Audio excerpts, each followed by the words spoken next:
how Naledi High School also is also part of the heritage schools, because the students were already so conscious of what was happening, because we started as a student Christian movement, but as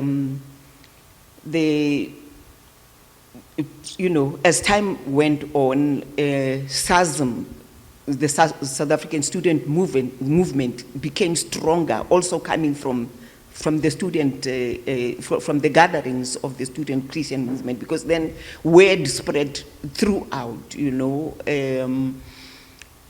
word spread throughout. The students stood up in the churches and so on. Through the activities of SASM, they also, got so much influenced. And then, of course, the preaching went throughout, even in the churches. And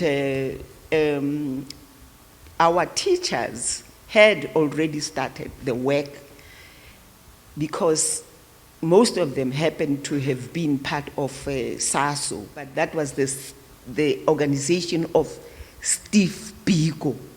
That Steve Biko was the founder member. That was at university level, and they were, spreading the Black consciousness movement. So some of the students of SASM were already, influenced by all that information.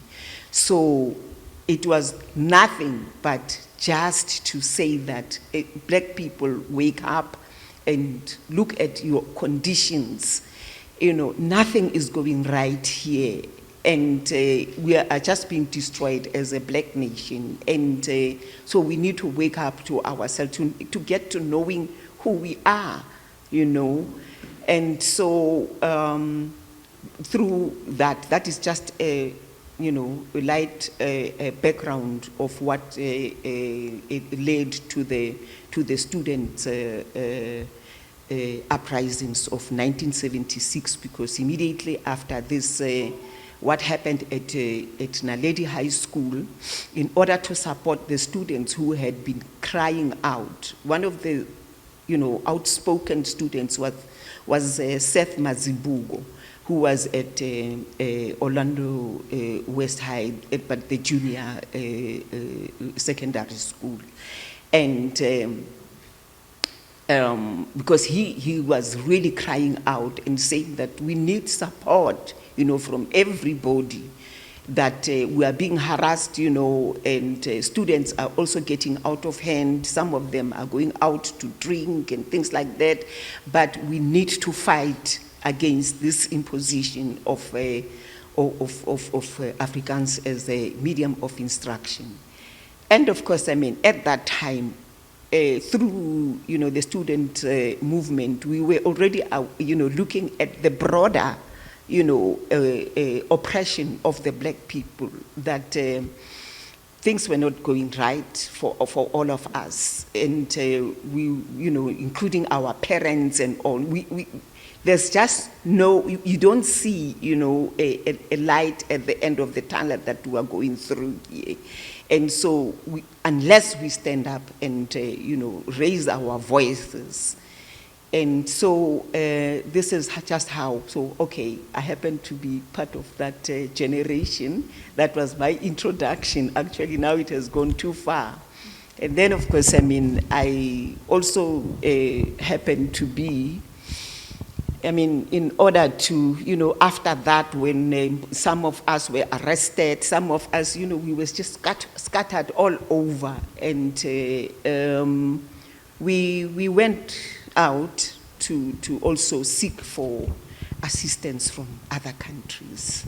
So I happened to be one of those students, of those young people who ended up going out to seek for all forms of assistance, education, military assistance, because we realized that things were not, the situation was very bad. It wasn't taking us anywhere, because most of us were already, arrested.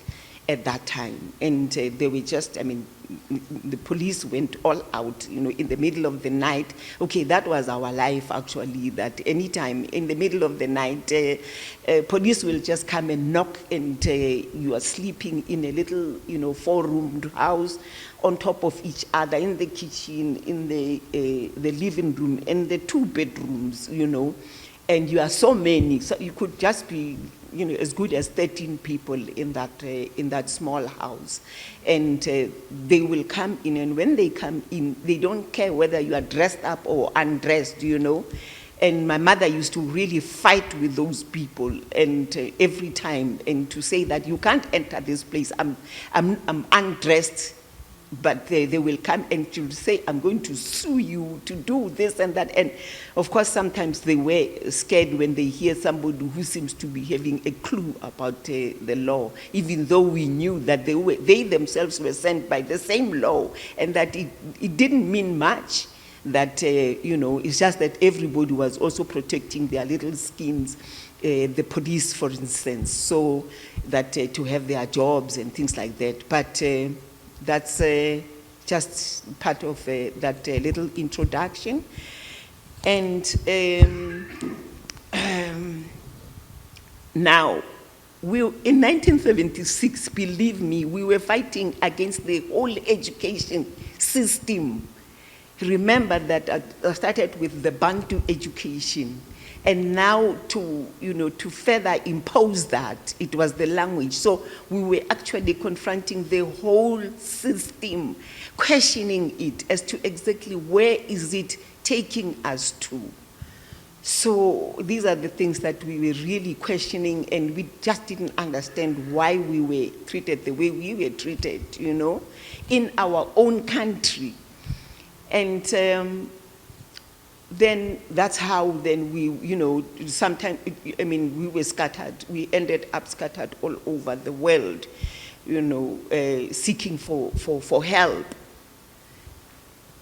At that time, it was not just, most of us actually never even got employed, because in the countries of our residents, because they had their own citizens as a priority. So even if you were educated, you hardly would work. But of course, countries like Tanzania did ask for assistance for doctors and nurses from South Africa, and some of them managed to go and help them. It was mostly in those fields that you would find South Africans employed. But otherwise, they, because you realized at that time that something is seriously wrong here. We are independent, but also not independent. So they did dare, some of the leaders did dare to accommodate, refugees coming from all over, from Mozambique, from Tanzania,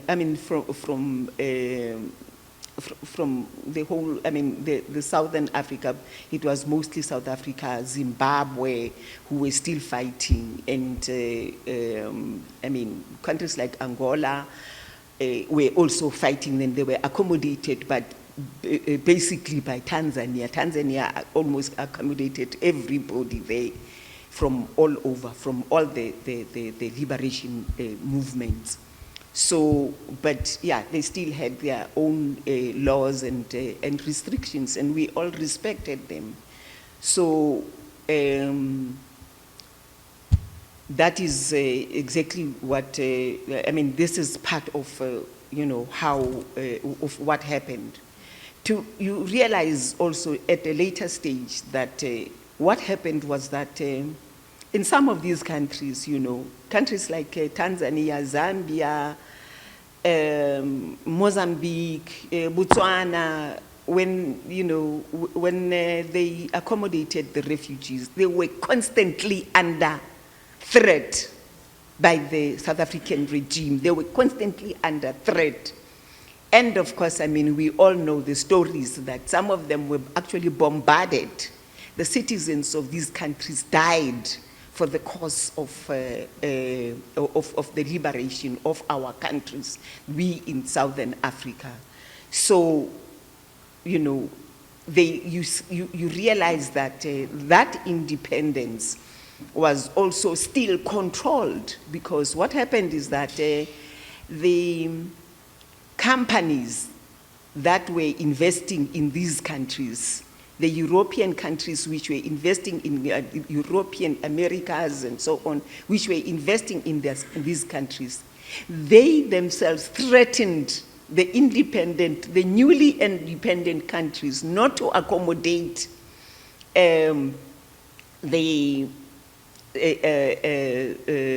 to accommodate the refugees, the liberation movement, especially liberation movement, because refugees, you had refugees who were just, flying to get, shelter and all that, and you had those who were in the liberation movement who were prepared to liberate their countries. So there was a difference. But so now they were threatened by these companies to say that if you continue, supporting these people, we are withdrawing. And they certainly did withdraw.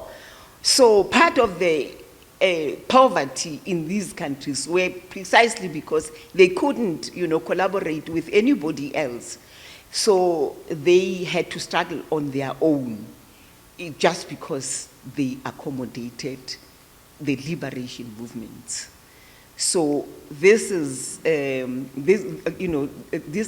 were some of the challenges which were faced by our, continent.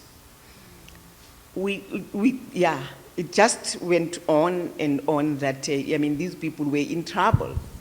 So then, that's how colonization went.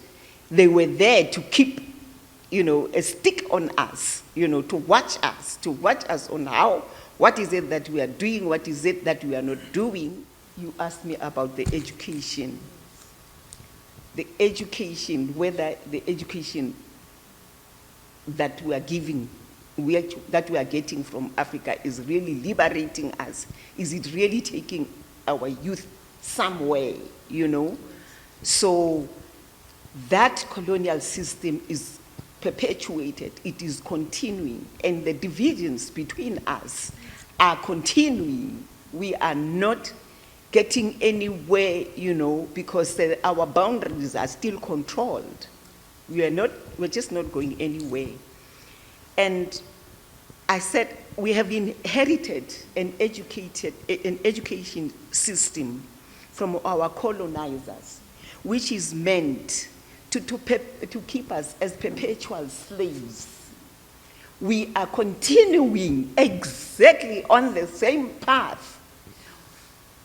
Our education, we just inherit it and impose it on our children. And, trying to do something out of it so that we can say, now we have our own education system and so on. That education system is taking us nowhere.